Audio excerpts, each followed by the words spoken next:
Hey, my name is Deborah Winters. Welcome to my YouTube channel, a place where you will hear conversations with ordinary people telling their extraordinary stories. Hey guys, welcome to my YouTube channel, Their Stories. My guest today is Ruthie Santiago. Yes, there's a song. What's that Santiago song? It's like, where is Santiago? There's a program. Where's Carmen Santiago? Carmen Santiago. Where's Carmen Santiago? So Ruthie and I attend the same church, and she has a wonderful story to tell. And we just want you to hear the story and be blessed, be encouraged. And we are here to spread joy and hope. So we hope that you receive from the story today. So Ruthie, so she told me a little bit, and I just said, stop telling me, you're telling me too much. I want to capture all of this on video. Yes. So you were born in Puerto Rico. Yes, I was born in Puerto Rico. Good family. Yes. My parents was pastors. And yes. You're one of 6 children? Yes. 6 children. Yeah. Okay. And we all serve the Lord into these days. You do? Yes, we all serve. So now, Ruthie has a strong accent, so I may possibly stop her and say, now, what did you say? So, so that's all good. We're good with that. We're friends. Yes. So, back to the story. Yes. So we moved to United States in 1986. Why'd you move? My dad was, he had a calling from this church, Pentecostal church in Orlando, Florida. Okay. So he was a contractor. My dad was a building contractor? Yes. Okay. He was a pastor, but he was also a contractor. Okay. So whenever they needed him to remodel a church, that's where he goes. And we all had to go with him, either we like it or not. Yeah. So he was a building contractor, but it was strictly for churches. Yes, okay. Yes. Okay. So we moved to United States. How old were you when you moved? 14. Okay. I was just a teenager. Been a long time ago. Yeah. We're not going to talk about age. Yeah, no. So we got to United States. I didn't know no English. We started school. No English. Just what's your name? That's all. Mm-hmm. I didn't know how to make a conversation. I remember when we arrived that evening to that church, the church that he was going to pastor. So he was going to pastor and remodel the same church? Yes. Okay. Yes. And we started getting our luggages from the car. And I remember my mom saying, this is where we're going to stay for the next a week, 2, 3, until we get our home. You were like going to live in the church. In the back of the church, there were some rooms, Sunday school rooms. Okay. So there was Sunday school room, plus it was our home for the next 2 or 3 weeks. Okay. So yeah. Were there beds? And there was a bathroom, a shower, and the same bathroom people share, the members of this church. So we each share in the same kitchen.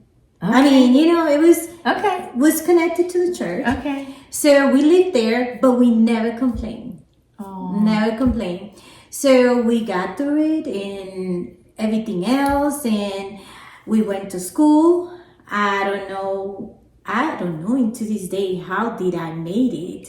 So what grade were you in? Middle school, just the same, about 7, 8. Okay. So and you no knew friends. No English. No family, no friends. We didn't know nobody. It was like starting a new life. Yeah. And us Puerto Rican, we come from a big family. A close family, so it was hard for us. Yeah. Very hard.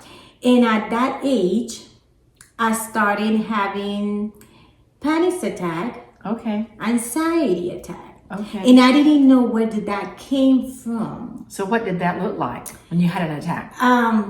Would you cry? Were you emotional? I noticed that I was afraid to go to the public places, like even to church, even to go to school. I didn't have no family. So I didn't have that, like we have friends that we encourage each other. I didn't have that.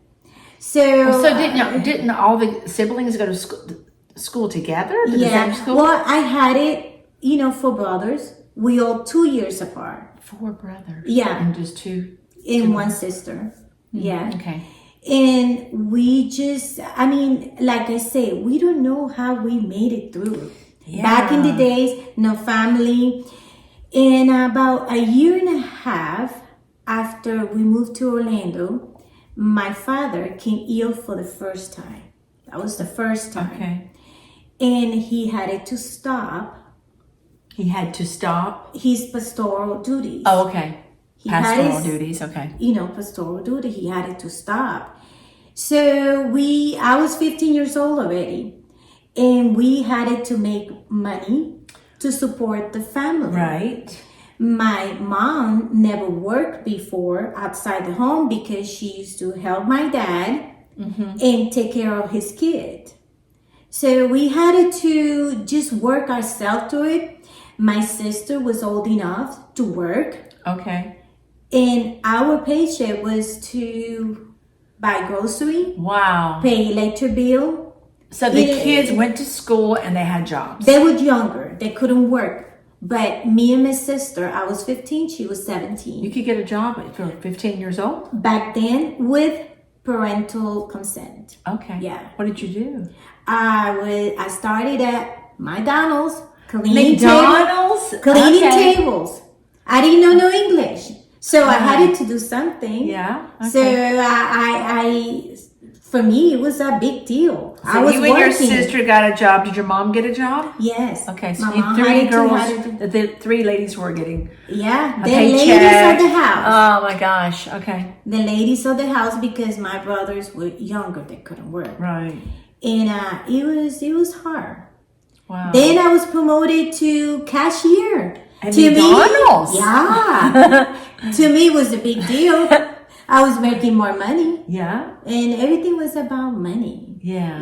Making money to survive. You got to think, make money to survive. Right. You had a lot of mouths to feed. Yeah. 6 kids. Back up. So you lived in the church for a couple of weeks and then almost 3 weeks. Did you buy a house? No. Or were you renting? My parents rented a house after until we settled down. Right. It's not that easy to buy a home. Yeah. When you come with a big family. Yes. But then, my dad got sick. So it was complicated. Yeah. Yeah. Okay. But after he took a break, we worked. We never, here's the thing. Here's the thing. We never went to bed hungry. To sleep hungry. Oh, I love it. I remember, this what I'm going to cut. I remember. I have Kleenex. There was this Christmas. It was this Oh, Christmas. no. Okay. And we didn't have no presents in the table. Did you have a tree? No tree. Okay. No presents. But my mom always made it through to fix something to eat. And there was no presents. We went to bed. And I do remember that Christmas. We never complained. We never asked. Wow. So you woke up the next morning and there was no tree and there were no presents. No. But by the end of the day, Christmas Day, there was Christmas in our home. What happened? Well, oh my gosh. We didn't have, back then, we didn't have cell phone. We didn't have Facebook. Then we just like, oh my goodness, we're going desperate. We don't have no home. We don't have no present. No, none of that. But there was this couple. They came knocking on our door, and we had a Christmas. We had a present. Really? Yes. And we knew, because my parents showed us that that's blessings. God touched that couple Wow. to come to our house on a special day. You Yeah. know, on a Christmas day where you and your family, you just go, you know, sit down, have presents. But that couple came to our home Wow. and brought us Christmas. Now, how did they know you? From church? Yes, Okay. yes. And they knew that you wouldn't have Christmas. Well, we never told nobody. You know, you don't tell nobody. Oh, we don't have no food on the table. We don't have. No, you don't. You know, Wow. my parents, they show us since we were little to depend on God. Oh, wow. You That's depend so on good. God. You don't ask. You don't ask people. You don't tell people Yeah. because God will provide. Yes. God will provide. And he did. Oh yeah, he did. I'm 50 and I was 15 years old and I still remember that Christmas. Yes. Waking up. Yeah. Yeah. Wow. So it was, and then after my dad recovered. Okay. Did he have treatment? No, he didn't Okay. have treatment. He did have a small surgery, but he was called to rebuild, to remodel this church over here in Lakeland, on the north side. Which is where we are now. It's in Lakeland. Yes. And it was a old church, a very old church. The roof was Falling down? yeah. It was about 30 members. Okay. It was a small church. And we didn't want to come to Lakeland. We would, you know, we had just settled down in Orlando. So had you begun to learn the language? Yes, Okay. little by little. Yes. Little by little. And I'm still learning, by the way. So we moved to Lakeland. We rented a house. And I was in my, you know, youth age.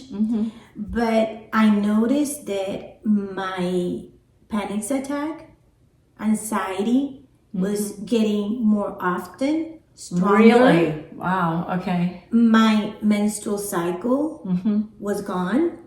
Yes, it was gone. And I never told my mom. Wow. I never told my mom. I didn't tell nobody. And I noticed there was a lot of changes in my body that I wish I would have told, would have just get help Yes. early. Yes. So we went to church. We rebuilt the church. We work at church. And you're still having these attacks. It was having She a didn't attack. pick up on that. No. Okay. I knew how to hide it very well. Okay. All right. You know, I did not. I moved to Lakeland on my last year of high school, Okay. senior year. So I didn't went to my high school graduation because Okay. I just didn't have nobody. Oh. My parents said, "Go. You need to go. This is a big deal." I just was, you know, afraid of being in the public eye and just crowdedness. And it was because all these things was going on in my body, in my head, that I didn't know how to express it. Yeah. How to. Do you know why? What was the root of that? A new country, having to learn the language? Do you know? Maybe so. Okay. But later on, I remember I went to see a doctor. You did. So Yes. now what point were you? I was 18 years old. Okay. I was so 18. you had graduated, finished high school. Yeah. Okay. Working 2 jobs. McDonald's? No. I got promoted. Yes. I was promoted, and with my accent and everything, I used to work 2 jobs because I wanted to buy my car. I wanted to buy my own car, and I did. You did? Yeah, I did. Okay. Sure did. My dad was you wanted something, you got to work for it. Got it. We're 6 kids. I'm not rich, so but God will always provide. He does. He did. So 2 jobs. 2 jobs. Okay. So when I was 18, 19, I went to church one day on a Tuesday. We used to have service on a Tuesday. Now, were these Puerto Rican churches? Yes, Okay. Spanish church. Oh, Iglesia de Dios Pentecostal. meaning? Church of Translate. God. Pentecostal church. Really? Church of God, did you say? Yeah, Church of God, Pentecostal church. So Church of God, where was the headquarters of Church of God? Right now here in Florida, it's in Orlando. Okay. But it's all over the world. Yeah. All over the world. So my daddy was a Church of God preacher. So our main office was in Cleveland, Tennessee, and still in Cleveland, Tennessee. So that's why I asked when you said Church of God. Yeah. So maybe it's separate. Okay. Yeah, it's separate. All these churches belong to this organization, which is Puerto Rican. Yeah, Spanish. Okay. Mexican, Cuban. Okay. Oh, okay. Yeah. In our church over here in the north side, there was all kinds in Cuban, Mexican, Guatemala. And you all worship together. Yeah, the same. We were the same God. Okay. Yes. Okay, so we got sidetracked. Sorry. Yeah. So back to 18 or 19, you decided to do what? I went to a Tuesday service. I was walking because we as parents had to sit in the front. You had to worship God. You cannot move. You had to dress. And you had it to be. I remember those days as a preacher's kid. You were held to a higher standard than the members' kids. You had it to sit down, praise the Lord, and stay there until the service finished. Right. I think a lot of people is gonna relate to what I just said. Yes. And I passed by this this young guy. Okay. Yeah, he was, we used to pray, and we still pray, where you lean and you put your head down, like you leaning. Are you sitting, leaning? Okay. Okay. So you don't see who, unless you know that person. Was this a regular church service you were going to? Yeah, okay. On a Tuesday night. So when you walked in, they were already praying? Yeah, we're praying. The service started at 7:30. Okay. And I passed by this gentleman. He had a black hair, but that's all I could see. Mm-hmm. But the way that he was praying, I just had it got your attention. Yeah, it got to my attention. And I say, oh, wow, maybe that's the guy that I will marry. No way. I didn't know who was him, who family he came from. I mean, honestly, I just that's crazy saying that. But in that moment, what I saw, I this young guy, the way he was praying, it was just captivating me. Okay. And I say, well, maybe that's the guy that I will marry. So the service finished, and by somehow we got connected with youth from the church. He would introduce to other youth from the church, and they said, Ruthie. Everybody call me Ruthie. So was this here. The same night this is happening? Yeah, the same night. Okay. And they say, let me introduce you to Melvin. I say, nice to meet you, sir. And we just, he was 18 or 19 years old. Same age as you. Yeah, he was young, black hair. He had a mustache at that time. And we just became friends. Okay. Just friends. Regular friends. My dad loved him. Oh, okay. He got the attention and the approval from my dad. Mm. And I remember my grandma from Puerto Rico, she used to come to be with us, about a month. And she used to say, Ruthie, he's a nice guy. I really like that guy. I say, Grandma, it's okay. It's okay. Were you just playing it cool, or were you really interested? Playing too hard to get, maybe. I don't know. So we were friends for about 5 years. 5 years? Yeah, 5 years. So you didn't date? Well, we dated like a year and a half. Of the 5 years, okay. Yeah, we dated, and we got the wedding. We got married.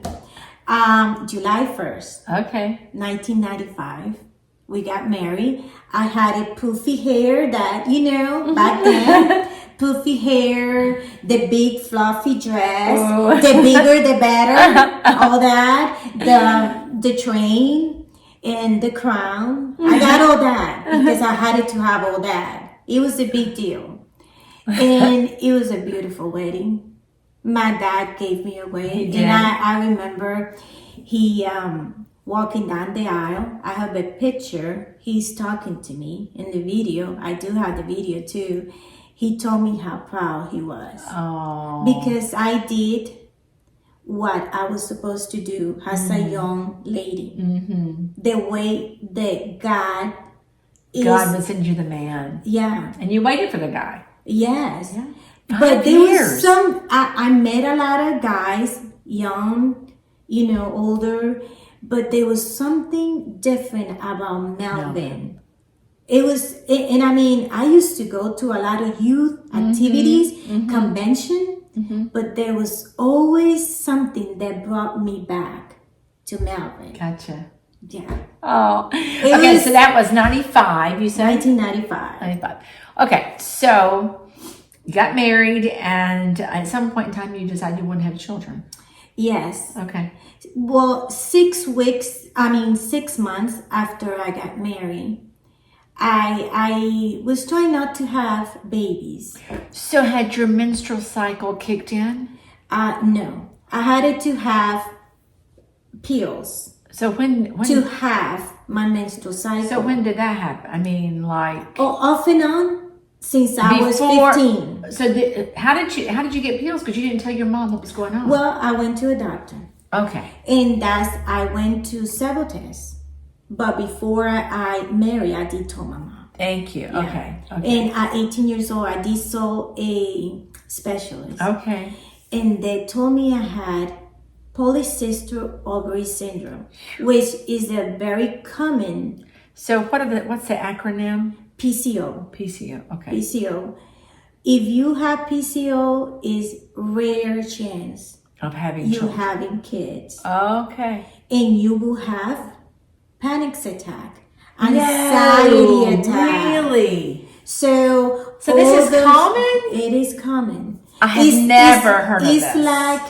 It's like you're menopausal, early menopausal. Yeah. Really? You have flashes. You have the anxiety, the nerves. Really? It does confuse you, all those nerves. Yeah, it's not good. Wow. Yeah. So I was dealing that since I was 14, 15 years old. So is that like a genetic thing? Is it in your family? Or my mom had 6 kids. And your mom had it? No, my mom had 6 kids. My grandma from my dad's side had it about 9 kids. From my mom's side, it was 3 kids. So I don't know where that comes from. Right, okay. But it could be genetic, yes. Okay. Usually those things are genetic. Okay. And with PCO, you get a lot of breast cancer. You have to be careful. And remember, I started taking all hormones, all these pills. At a young age. At a young age. In order to menstruate. Yeah, my menstrual cycle. And it does give you a lot of side effects. So did you anticipate that you possibly couldn't have children? No. So that never entered your mind? No. And so you didn't have a discussion with Melvin? No. I have this I don't think issue. It was, I don't think that was an issue back then because I thought, hey, my mom had 6 kids. So we just... You didn't think about it. But, I think my mentality, my knowledge was, I didn't thought further. I didn't thought the future. I didn't thought the problem. I didn't thought it was a problem. You just knew that God would provide. Okay. God was going to be with me all the time. Okay. All right. And he was. Yes. But there was time that I just didn't feel like going to church. No way. Just like a young person, it comes a time. I think we all went through it. it comes a time where you want to do your own thing. You can think you can do your own thing.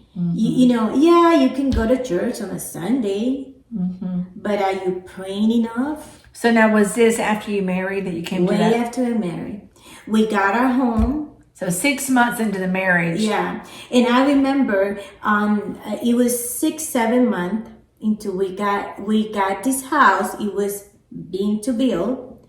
And I remember I was so stressed out, so my nerves, anxiety.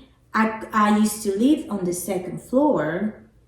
I couldn't step. I couldn't go up. My bones were stiff.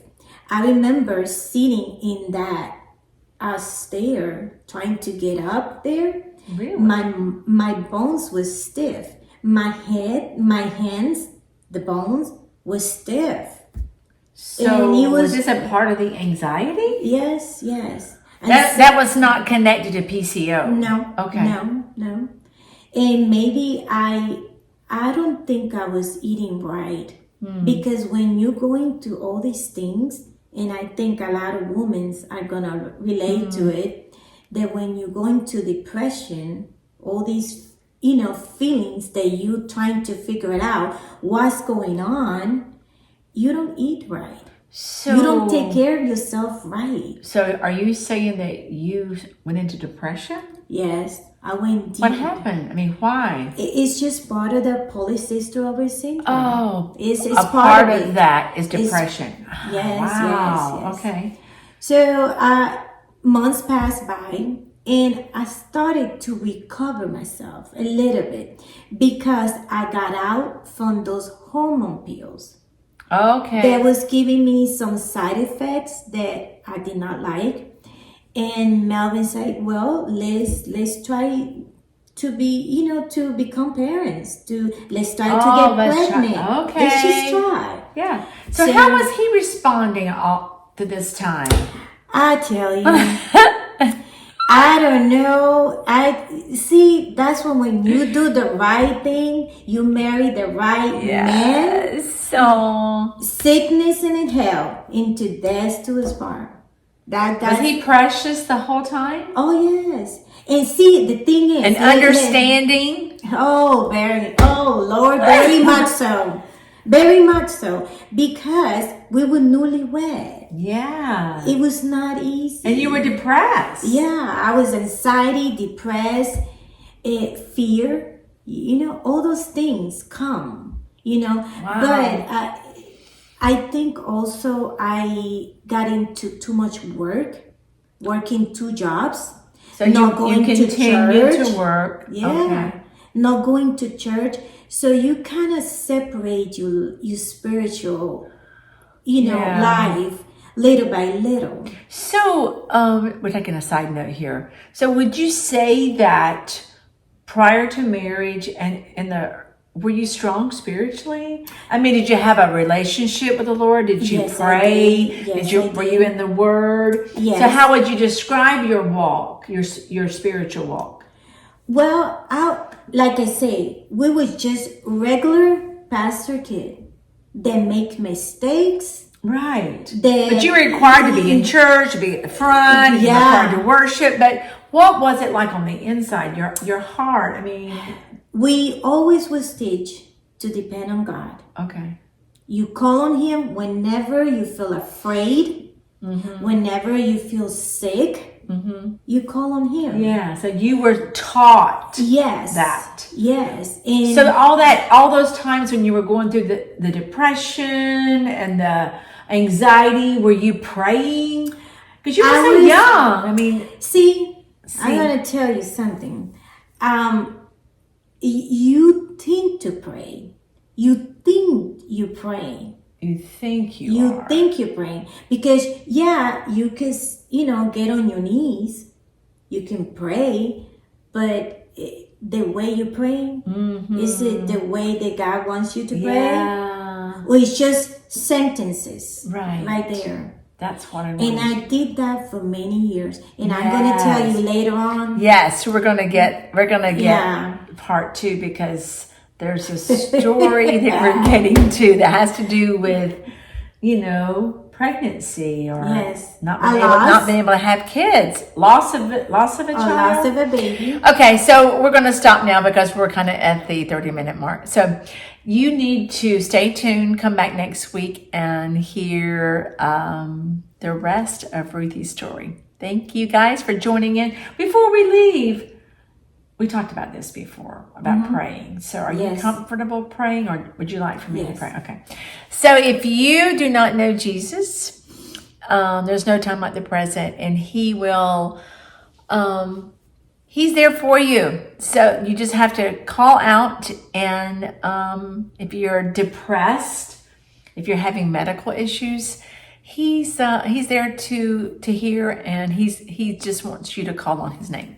So right now, dear Jesus, thank you for all the individuals that have tuned in to this conversation today and heard this story. So you know where they are. You know if there's sickness, if there's disease, if there's depression, we know that you are the answer. Just like you met Ruthie where she is, where she was, you met her. So right now, we just ask you, Father, to minister to all those that are listening, that have a need. Just let them know that you are just, a conversation away. You're there to hear and answer and bring them peace and bring them joy. So if you don't know Jesus, now's a good time to get to know Jesus. So just call out to him and say, you forgive me of my sins, make me clean.